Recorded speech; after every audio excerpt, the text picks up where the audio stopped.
it's 11 o'clock, so I should get formal and say, welcome everybody to Aging with Pride. I'm hopelessly unprepared this morning, so bear with me. But I'd like to first start by acknowledging that we are on Treaty 6 land, the traditional gathering spots of Indigenous, Métis, Inuit peoples in Alberta, and that we respect the culture and the possibility to learn and continue to learn from them. So the rules of the road are just at the end of the presentation. We will open it up to Q&A. And what we would ask is that if you've had an opportunity to ask one question, you wait until everybody else who might have a question has an opportunity to ask theirs before coming back for a second one. Please try to keep your questions brief and to the point so that everybody can have a chance to talk. And our co-host Jan is having some technical difficulties, so she's rebooting right now, and she's going to come on whenever she can. But in the meantime, she told me, Robert, that you would be kind enough to introduce our speakers for today. Well, thank you, and I'm pleased to do that, Eric. Thank you. So my name's Robert Clipperton, and I'm from Saskatoon, and we've got the request from Jan. Hey, could our crew in Saskatoon perhaps present something to the group on what's happening in Saskatoon and in Saskatchewan these days? And of course, we always used to say that half of Alberta were people who were born and raised in Saskatchewan. I don't know if that's still true. I think a lot of those people have passed away, and we have new people. But I know when I was a kid, I was born in Kindersley, Saskatchewan, and when I was 10, we moved to central Alberta and were there for a while. So I feel like I have some affinity to Edmonton. So brought with me today, Jean Dudley, who is an educator and has lived in Saskatoon for a long time, been an active member of our community for decades. And actually, if you look just above my head, and you can see a painting on the wall, and that's Jean is not only an art teacher, but she's also an artist, and that's one of her paintings, which I just noticed there. And we also have Cheryl Loadman, and Cheryl too was born and raised in Saskatchewan, has lived in Saskatoon for a long time, lives actually just outside of Saskatoon, where she raises numbers of animals. I'm not sure exactly what, but on Zoom calls, we've heard about the horses and we've heard the dogs. So that happens.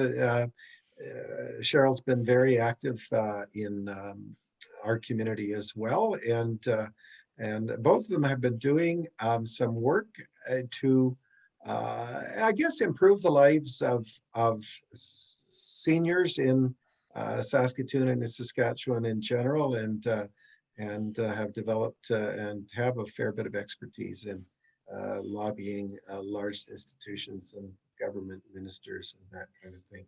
So I am going to turn it over to them. And I think, Jean, are you carrying the first piece on this one? Yeah, I think so. Unless Cheryl wants to interrupt me. We're pretty good at interrupting each other, actually. Anyway, well, like Robert said, my name's Jean Dudley. I've been in Saskatoon. I moved here in 1978, and I sobered up in 1982. So my recollections from 78 to 82 is based on stories I've heard from other people. And I think they were kind to me when they were repeating those stories. Anyway, so I have very little memory of that, but we've been, I've been active in the community. We had for many years, some of you may have attended, we had a huge Thanksgiving celebration here called Metamorphosis, which brought people from Winnipeg. I see a head nod, yeah. And that we did that for more than a decade. And it was a marvelous opportunity to celebrate with people, especially people who didn't have families they could celebrate with, which was, I think was more true in our day than it is for young people today. I think young people today are not as excommunicated quite so quickly as as some of us were. But anyway, so we're mostly going to talk about the work we've been doing in the last 5 or 6 years. And Robert's been a member of the group as well. A man named Peter started what we call Coffee Row. And Coffee Row was a weekly coffee opportunity for seniors. And I think Peter went for the first couple of years and often had coffee by himself. And then there'd be 2, and sometimes there'd be 4. And when I joined after I retired, I think I didn't start till about 2018. And there was often 20 to 30 of us meeting and having coffee and, just checking out what was going on in the community. We also had potluck suppers at that time that were all in person pre-COVID. And there ended up to be a number of us in that group who wanted to do some social activism. And it became really clear that there was members in that group who didn't want to do social activism, who they were there for the coffee, they wanted to chat, they wanted to be friendly. They were somewhat interested in us, who always were ranting about things that needed to be changed. But really they wanted a social thing. So we ended up splitting from that group and we became the Advocacy and Education Committee. And we met that way for a couple of years. And we started out, I was busy this morning trying to go through the minutes, the varied minutes that I had from 2019 and on about the things we were doing. And so when we first started, we were mostly reading articles that other people had written about queer seniors in Canada. And some places like Toronto and Vancouver had huge documents prepared about dealing with long-term care facilities, workbooks and action, workbooks that for people who were training to be in those positions to work at those places. And so we spent the first year or so reading. Then we ended up with a staff person hired by Out Saskatoon, is the queer organization in Saskatoon. And they got some money and hired this person who I'm afraid had the misnomer of being the seniors program coordinator. And we ended up with some real head-on bashing in that situation. Most of us felt like we didn't need to be programmed. We didn't need anybody to drive us anywhere. And if we wanted to go some effing place, we just go there and we didn't need him to do it for us. Anyway, so that sort of went south. Is that fair, Robert? You're laughing at me.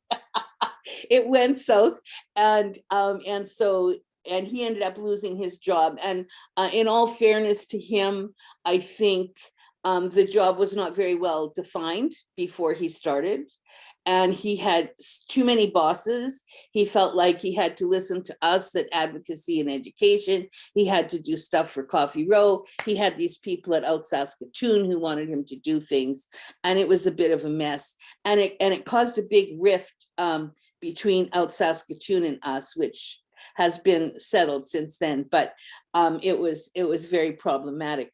So we were doing that. And we also, I think the biggest thing we did, the biggest event we actually did was we participated in, what's the kids' camp? Firefly. And I think it was in PA, there was a activity called Walking with Dinosaurs. And of course, we were the dinosaurs. And so there was a match. I can't remember if it was at Camp Firefly or if it was one of the schools or one of the youth groups in Prince Albert, which is just north of here, smaller town, just north of here, and had set up this Walking with Dinosaurs project. So people from our group volunteered to be the dinosaurs, to walk with these kids to explain what life had been like as far as we were concerned. And we also attended a big health expo. I call it the Seniors Trade Fair. I'm sure you have them in Edmonton. And all of the nursing homes come out, or the private long-term care homes, private long-term care homes for sure come out and offer you all these reasons why you should, you know, sign up and pay your thousands of dollars every month to stay with them. And there's also like wheelchairs and hearing aids and anything that you can buy that would help a senior is there. And so we took a table from out Saskatoon and handed out the only thing out had at that time were condoms in like really bright colors. And so anyway, we had lots of conversations with people going around, and some people went around and said, oh, you're from, oh, that's queer, and kept on going. Other people would pick up the condoms thinking they were candy and then realizing they were condoms and drop them back in the baskets. Anyway, we had a few good laughs, and then COVID came, so we haven't been able to do that again, but we will. And next time when we go, we're going to send 2 teams. We're going to have a team sitting at the table, and we're going to have a team that goes to every one of those long-term care homes and say, well, how many queer people do you have in your home now? And what special things do you do to make sure that they feel comfortable there? And what are you willing to do if I want to come to stay in your care home? So it'll be a real opportunity for those of us who like to, you know, kick up a little dirt. We'll have an opportunity to do that. And I think the other thing that happened at that trade show that was, I think, really useful to people in the community was parents who had trans children. A number of them came up to talk to us, and you know, this one woman said, I don't know what to do. I have 2 sons, and now one of my sons is a daughter, and I'm okay with that, and I'm trying to work with that, but my other son won't have anything to do with her. And they both inherited the farm. Right, and those kinds of situations that just cause hell in people's families, you know. And I realized the need within our community to have support available to those kind of people. Although I don't do anything with the trans group myself, but that was really an interesting phenomena. So that was sort of I think that's the gist of what we did. We wrote some pamphlets and that kind of thing, but that was with advocacy and education. And then Cheryl came on in 2020, I think, and started saying, well, we should be meeting with the ministers. The ministers are responsible for this and that. And Cheryl, do you want to talk for 5 minutes? I'm going to time you. For 5 minutes.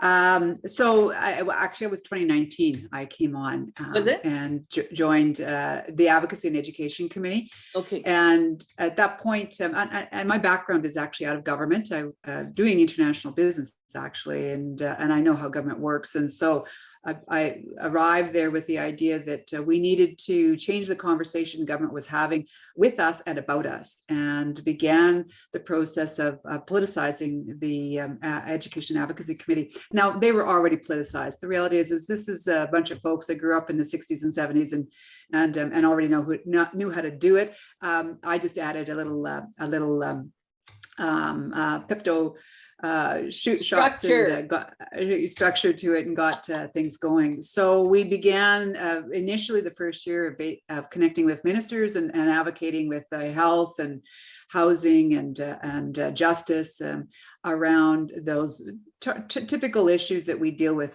discrimination and long-term care healthcare system. The other thing, though, that became a part of the conversation, and we had great people on the committee because they all had experience in this, is our world is more than long-term care, and it's more than housing.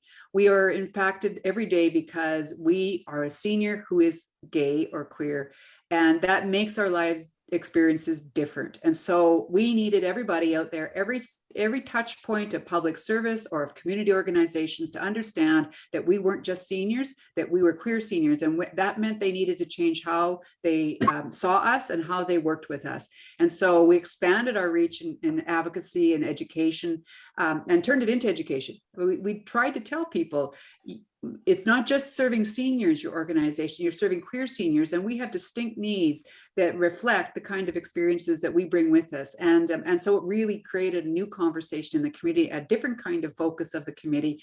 And we still met with ministers, and we still met with government officials to try and get them to understand this stuff, because they really, the world is very much, when we hit 65 or we hit 60, they see us as seniors, and every senior is the same, aren't they? And we're not. And so that became a big conversation. We then began doing presentations like PowerPoint, which is what Jean was referring to, or she and I were chatting with. PowerPoints to present to people about, this is the story, understand what it means to be a gay senior, because it's not just about being a senior. We then, I think, recently have broadened out into creating videos that we're using in the university system to help them understand as students when they go into the workforce. And right now unfortunately right now it's just with healthcare nurses, but we're trying to again push out the envelope. We're just not about health. This is just not about health. So we want to go into the social work school and say, hey, social workers, you will be working with us. Or pharmacy, you will be working with us as gay and lesbians. Please understand, we are not just a senior. And so that's really invigorated the conversation that our group has been having. And we, we're trying to also, one of the most recent salvos has been into doing some research, getting some actual research going and leading it ourselves through some funding, minuscule as of funding, because we don't get money from anybody, but we got a little bit of funding to do some research just to collect data on who we are in Saskatchewan. We all know, you guys as we do, and although I think Alberta might be a bit ahead of us, but there isn't anybody out there in government who could tell us actually how many LGBTQ people are seniors in the population, what are our needs, what do we look like? And so we're trying to do a bit of that. Although I must say Stats Canada got out there in the last year and tried to also start collecting that information, but we want to jump to that or complement that view of Stats Canada, because everyone knows that Stats Canada looks at the stratosphere of the world, and sometimes they get it wrong because they ask the questions in the wrong way. So we really wanted to do a basic seniors survey, LGBTQ senior, that gave us some baseline information what Saskatchewan seniors look like, and hopefully to then allow us to develop maybe advice on programming and services that both community organizations could offer, but as well as the government could be supporting. I think that really does summarize it all. The other thing that the group has done is we've sort of rolled out into other avenues of the community. Last year during Pride Week, we sponsored, although this year we've pushed it out into another group, videos. We did a documentary we sponsored and offered across Saskatchewan, a free video. It was called Cured, which was about the changes to the psychiatry professions labeling us as mental deviants or deviants, and it was well received. And this year we've as I said, we've rolled it out into a new group that's running a Spark Your Pride, or a one-day conference during Pride Week. It's been there before, but we're now much more involved in it, and we're looking at other cultural, arts, community things that we can do that aren't advocacy based. So, and by the way, in that story of the last 2.5 years, or about 2.5 years, we changed our name to Queer Seniors of Saskatchewan. So we've said we represent, no matter what we say locally, it's expansive across Saskatchewan, and we're trying to get more people from other areas of the province to become part of the group, to extend that arm of support, tell them that they're not alone, tell them they can get involved, and tell them that we can make a difference, and we can change our future and maybe the path that other seniors will travel. I think I'm at my 5 minutes, Jean. I wasn't actually timing you. Yeah, just a couple of things I'd add to that. Since I was on the housing committee, and you never mentioned it, no, I'm kidding. But one of the things that we've done with that PowerPoint is we met with, I don't know which minister it was, anyway, and they said, okay, well, the Housing Corporation of Saskatchewan, you need to meet with that board. So we met with that provincial board, and then we met with the board for the local Saskatoon Housing Authority and talked to them about the kinds of things that they needed to be thinking about having queer people within their institutes. And we met with SCOA, which is the seniors organization here, who Cheryl actually used to work for, and did what was the major research project of Queers in Saskatchewan came out of there.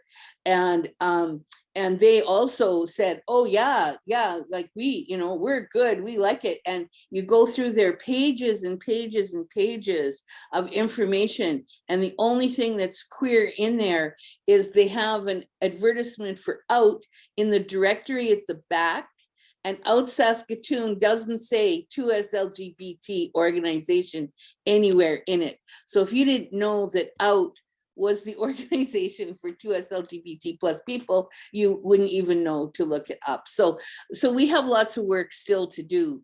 And it's been really interesting, and people have been generally really positive in their discussions with us.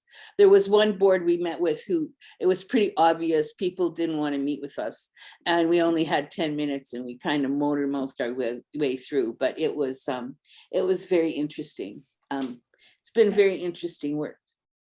I just add a couple of things to that. We're doing brochure development that tries to talk about how you can be gay friendly or LGBTQ plus C friendly in your home.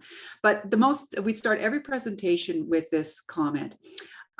Your organization touches LGBTQ plus seniors every single day, and you don't even know it. And these people come into your organization, into your doors, into your environment, and they look around and they see that you're a good seniors organization. We know you care about seniors, but they also don't feel welcome. And we always say is in every long-term care home, they celebrate St. Patrick's Day with posters on the wall. They celebrate Valentine's Day with posters on the wall. They celebrate Black History Month with posters on the wall. I said, but I can damn well guarantee you that every single place in this province, including the seniors organizations, does not stick up a pride poster, and they don't do pride activities in their seniors home. And that's what we're talking about. That is what we're all about. So every organization, until we start seeing posters in Council on Aging or the Saskatoon Aging Group that say Happy Pride Month to all seniors and gay seniors specifically, that is when we will know we have been successful. And that is what inclusion looks like. And that's when we get that aha moment, and they start listening because they realize in those very words that they are part of the problem. And we have extended into, like, don't just think about this as senior housing, but think about it as when we go talk to a lawyer, do we feel safe? When we go into your community or get help off your helpline, are your volunteers trained to deal with issues of LGBTQ seniors? Or are you just there to say, hey, don't commit suicide, or don't be upset about your state of life, you're a senior and that's the way things are, and they don't understand what it means. In fact, we want to see that the training of all these volunteer helplines for seniors actually have a component that says, are you sensitive and supportive of LGBTQ seniors? Because they don't do that. They don't ever ask those questions. And so we could be actually talking on a helpline to someone who hates gay people. Yeah. So we talk about those kind of things. I think that the final thing I'll mention is, and there are many other things that we do, but we're also starting to get involved in connecting with national organizations. I was just saying to Eric, the Gay and Grey in Montreal, the EGAL, we're pushing them as well. About conversations around, but Gay and Grey, of course, are us, the Saskatoon and Edmonton in Montreal. We're involved in national conversations that EGAL is doing. So we're trying to make sure that the rural and prairie voice is being brought to those tables. It's easy to be a senior in Toronto. It sure is a hell of a lot different being a senior in Saskatchewan and even Alberta, right? We have different experiences. This is not Toronto or an hour from a big city where you can go find a community of people. So we want to make sure that when the government and EGAL is talking to the government, they appreciate there's the diversity of us across the country, and region does make a difference. Ethnicity does make a difference. And well, we still haven't really crossed that line of having a good representation of other cultures and Indigenous people in our group. It's a future goal. I think that's, I'll turn it back to you, Jean. Okay, well, I'm not sure. I guess you should also know there's 6 of us in this committee. It's, I mean, we might sound like we're bigger than that, but there's only 6 of us. And so we do what we can. We did get some money this year through the New Horizons grant, and our relationship with Out Saskatoon is excellent actually at this stage. And the director phoned us and said, we have money. We've got this much. As far as I'm concerned, it's yours. What do you guys want to do with it? And we ended up hiring a young woman to do some research for us and collect some information for us and work with us. And so we got some more things done. And so that it was great to have that kind of relationship. So yeah, I think that's kind of us in a nutshell, long nutshell, big nutshell. We'd certainly be open to questions if from anybody. Michael, I see you have your hand up. If you'd unmute yourself, there you are. Yes, thanks, and thanks, Jean and Cheryl, sorry, for being here and presenting. I was really delighted to be able to listen to this and that too. And I too remember Metamorphosis. I was there a couple of years, way back when, driving with a couple other people from Edmonton to be there. But I think traditionally Thanksgiving weekend, wasn't it? Always. Yes, right. That's what as I recalled as well. I also want to, your notion about identifying as queer seniors is something I have not thought quite as carefully as that, and I appreciate that thinking about it. And your emphasis on getting the data, the numbers, is something that in my opinion, we need to push and do here. We haven't seriously looked at that in the same kind of way that you have and where you're looking at. And so I'm there. I noticed that Alvin is online here. We have been involved a bit with EGAL, not very satisfactorily over probably the last 5 years or so, and have become extremely frustrated of getting anywhere. And they've changed staff more often than I've changed my underwear, kind of thing. And it's always someone different. It's a little bit on the side of their desk, and whatever. And I don't want to be overly critical, kind of thing. But my question, which you partially answered, was your relationship with Out Saskatoon these days, because they're part of the same money that we are getting here in Edmonton and Winnipeg from the feds, and that's part of what funds this program that you're on today. And we haven't heard much about what was happening there. So I wonder if you can say a little bit more about your relationship there, and about how you're using that funds. You mentioned a bit, but I'm just a little more curious with that. Sure. But thanks so much. It's been very interesting to listen to what you have to say. Good. Well, I don't, are you talking about the New Horizons money? No. The other they called you, it said they had some money. That money, we got the same amount. So it was a Tri-City grant that came from the feds, and it included Winnipeg, Saskatoon, and ourselves here in Edmonton. Right. And that's the money I'm talking about.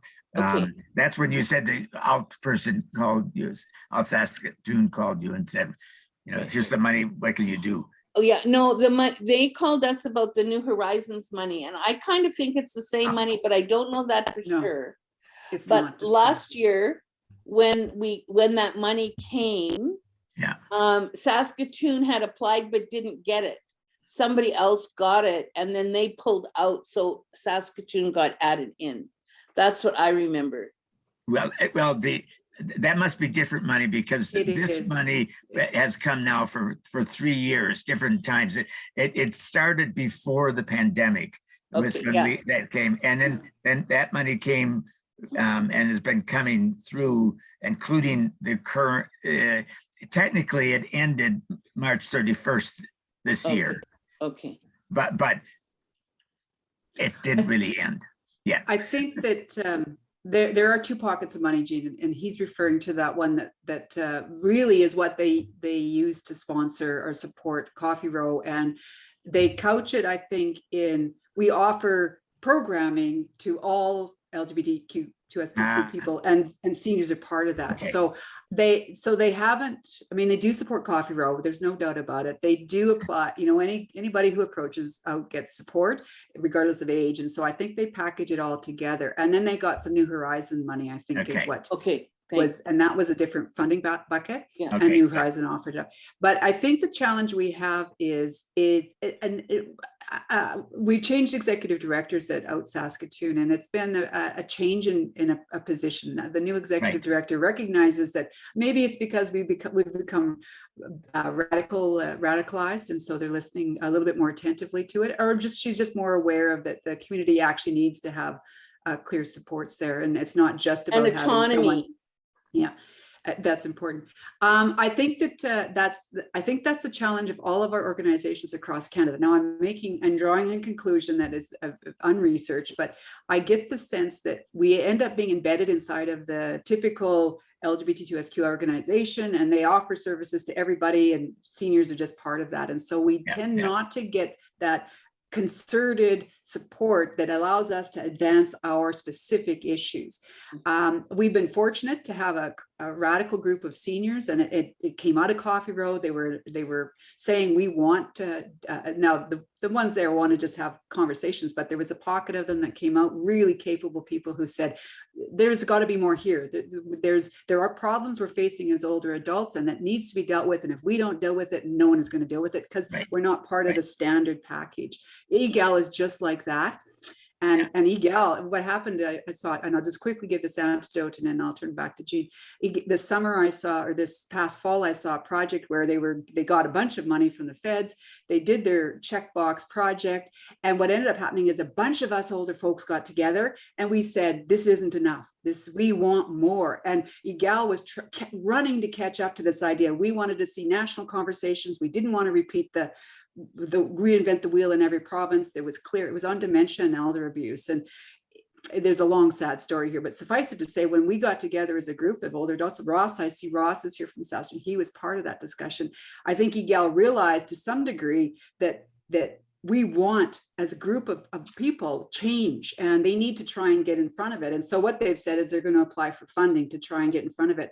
I've been saying, I think all you need to do is get us together, because quite frankly, with Zoom, we're capable seniors. We know how to manage Zoom. We can all talk to each other across Canada, learn how to do these things more effectively, and become much more of a stronger force. And like I said, EGAL is saying, no, wait for us to get funding, and we'll get a staff person and we'll help you do it. Maybe it's the helping hand of money that will, but anyway, I'll stop there and turn it back to Jean. Okay. Yeah. Thanks. Yeah, good. And one of the things you brought up earlier, I'm sorry, I've forgotten your name. Michael, was and Cheryl, you can help me with this, is when you did that research for SCOA, which is the Saskatoon Council on Aging, on nursing homes. The nursing home said, we don't have any gay people in our nursing homes. And also the attitude from the staff was, we treat everybody the same, and that makes it equal. Yeah. And so that's where part of our educational drive comes from, is by saying, well, no, if what you mean is you're treating everybody as if they're heteronormative. And I wish we had a shorter word for that, because it's such a tongue twister. But really, that's what they mean, is that we treat everybody as if you're heteronormative. And there was a really great training video that we watched out of BC from the Island Health Center, I think, that had these little vignettes. So if you guys are looking for things to do, I think it's only a half hour long. If you haven't seen it, it's really worth watching. And it shows, one of them is just as simple as someone is gay and they're in, and the welcoming person comes to say, this is your new home, this is your suite. And it's very sort of polite and not at all personal. And the next time they do the vignette, the person who's the welcomer has a rainbow pin on their sweater. And then the new client says to them, oh, I see you're wearing a rainbow pin, which opens up the opportunity for talking. So it can be something that's small and almost insignificant that has a huge change in how we see the world. So anyway, that training video is great. And if you're interested in it, let me know and I'll send you the link to it. I think it's under half an hour long. Thank you. I see, Robert, you have your hand up. Well, just, I think the question about the pot of money, at one time there was a pot of money, and interesting we use the term pot of money, but that was designed for Western Canada, and out Saskatoon became the administrator of that fund, and Edmonton and Winnipeg, I think, both took advantage of whatever that program was. I think one of the things that Jean touched upon was when Out Saskatoon, and Out Saskatoon's been around in various forms for decades, but as somebody used to say, if you're a 55-year-old gay man and you walked into Out Saskatoon, you would see nobody that looked like you. You would see hardly anybody over 30. You would see people who were of, from your point of view, indefinite gender, and you just, it didn't seem like a too welcoming place. So Peter started the coffee group. I think I got there about the second or third week, and Peter and I had coffee. And then it just gradually grew up and kind of outgrew the premises. But there was always this, and I'm sure this happens all over, you've got an organization that's set up to serve the LGBTQ plus community, but they don't differentiate that seniors have different needs, and they have preconceived ideas. And if they're young people, they haven't learned, they're ageist. So we had one guy moved in from Toronto, and he said, yeah, well, he'd gone to a group in Toronto, but he said they were making macaroni necklaces. So I always use as an example, anybody starts making me make macaroni necklaces, I'm done, right?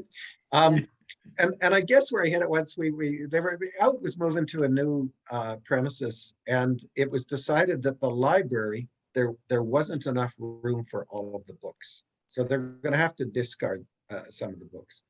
So there was a big to-do about that, but it was decided that, well, there were duplicates, and perhaps there were books in the library that actually ended up there, but really didn't belong in a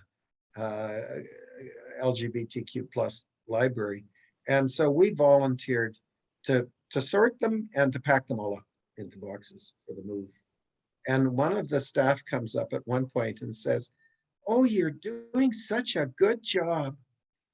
And I said, "That's because we weren't born yesterday."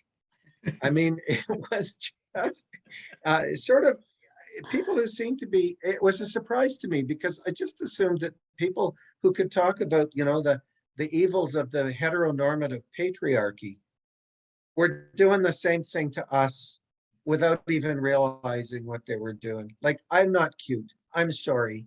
Don't give me that stuff. So I think there's been a big turnover, and it wasn't that they were not nice people, because they were nice people, but I think that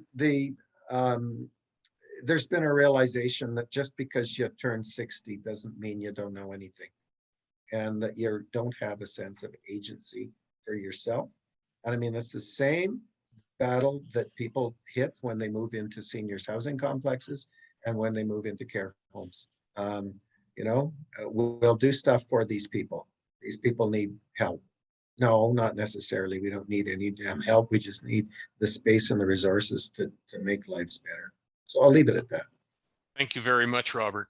Really, it's so interesting to hear what's happening in Saskatoon, and just compare to what's happening in Edmonton. And I think Gay and Gray Montreal had a seminar a couple of weeks ago. Unfortunately, I had a medical appointment, so I could only catch the first 3/4 of an hour of it. But really some very, very interesting stuff there. So it's nice to see that things are going on across the country. I just want to add one quick comment before I ask Ross about his question is, years ago, I was volunteering at Camp Firefly, and one of the kids, a lovely kid, did not say it to hurt me, but said, "You can't be gay because you're old and fat." And I laughed and I said, "You're so sweet, dear, but let me tell you what life is about." And so I think that the whole idea of age, just one other comment, we talk about, Gen Z, millennials, Gen X, boomers, and that Gen Z is up to 25 and millennials start at age 26 and Gen X starts at age 42. But once you're a senior, well, you're over 65, you're a senior, and the needs of a 65-year-old can be very different from a 90-year-old. So I just wanted to throw that in. Sam, please.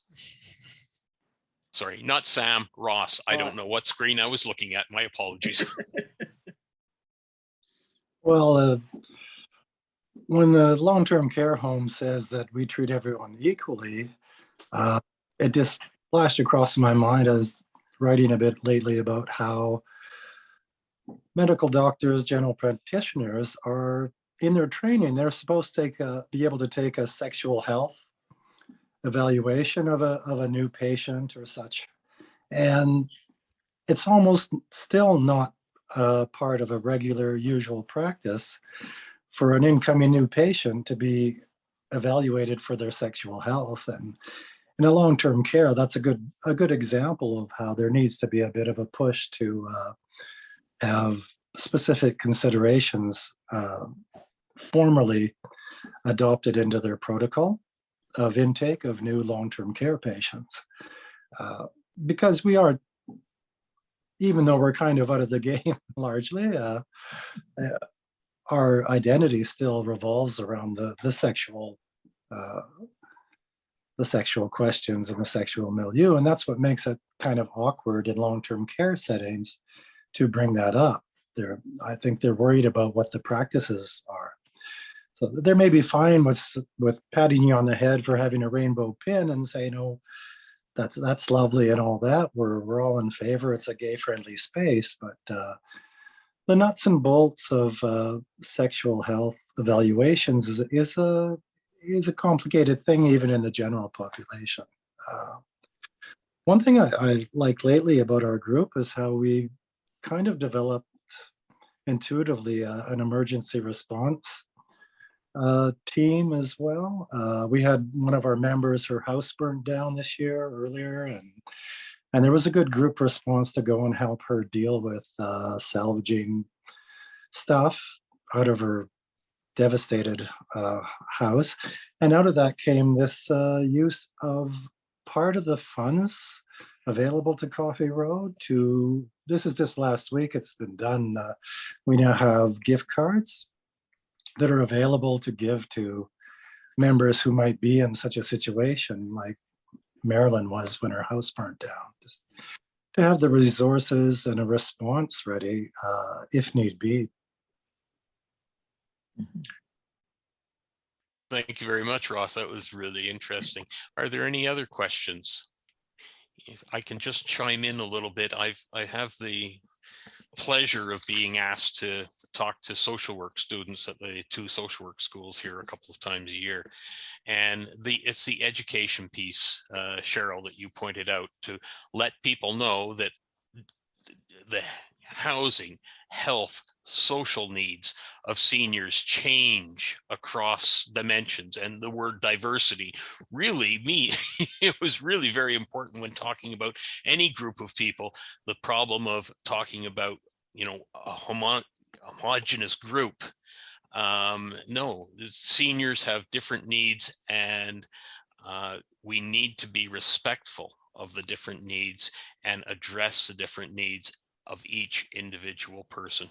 So hopefully, Cheryl, I don't know if I can loan you any contacts for the social work schools in Saskatoon, but if I can, I'll certainly forward them on to you. Roy, I see you have your hand up.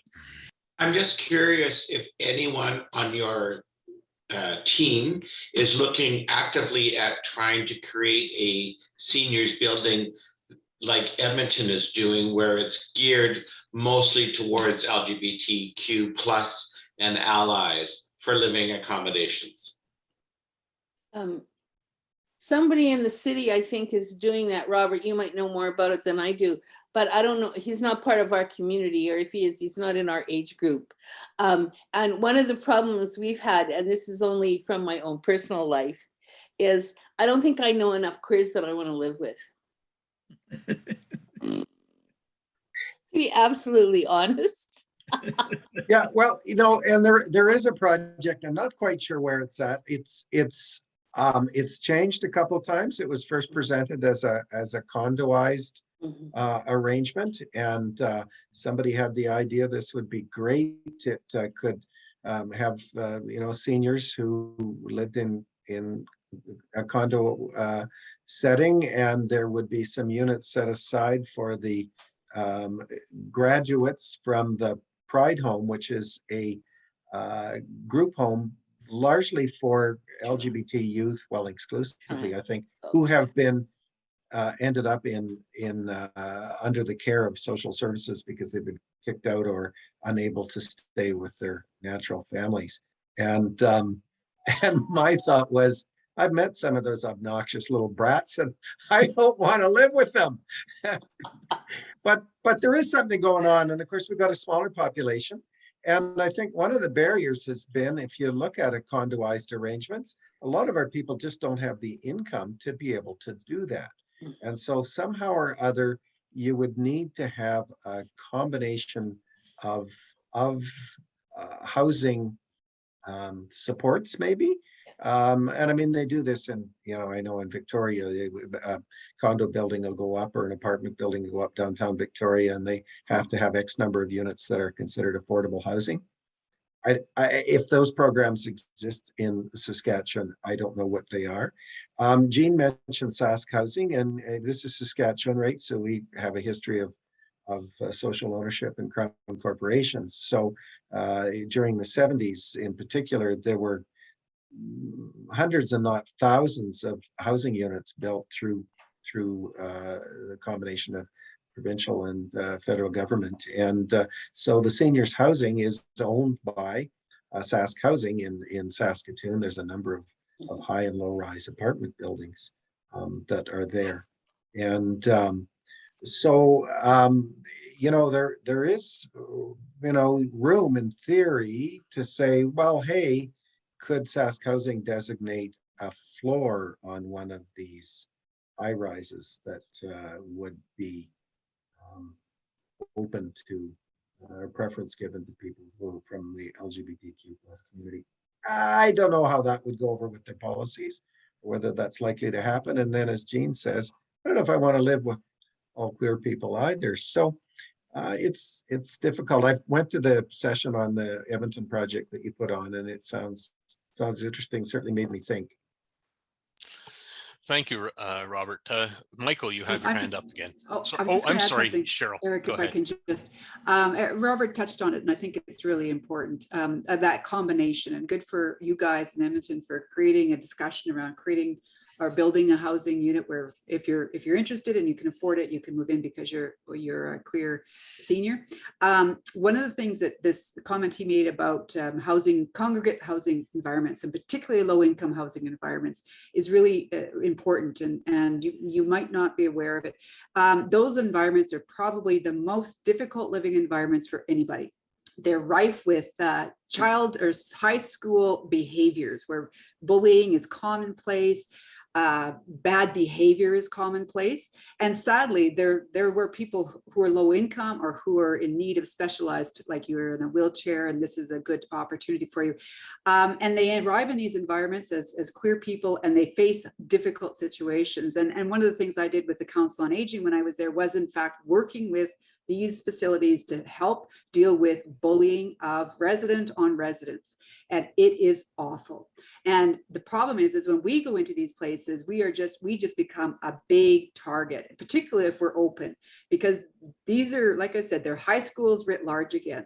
So the policy conversations we're having with government is they need to get on this right now. And it's just not acceptable, because they typically say, well, these are their homes. This is where they live. We try to make it as much of their space as possible. And we've been saying to them when we meet with them, it is unacceptable. You would never allow it if this was racism. You would never allow it if it's You know, it's genderized, although it can be. Why would you allow it if it's targeted at people who are homosexual? The problem is that they don't know the answer, because it is rife. And I don't know if you work with your seniors housing, you'll probably quickly learn that the challenges they have with dealing with aggression in seniors.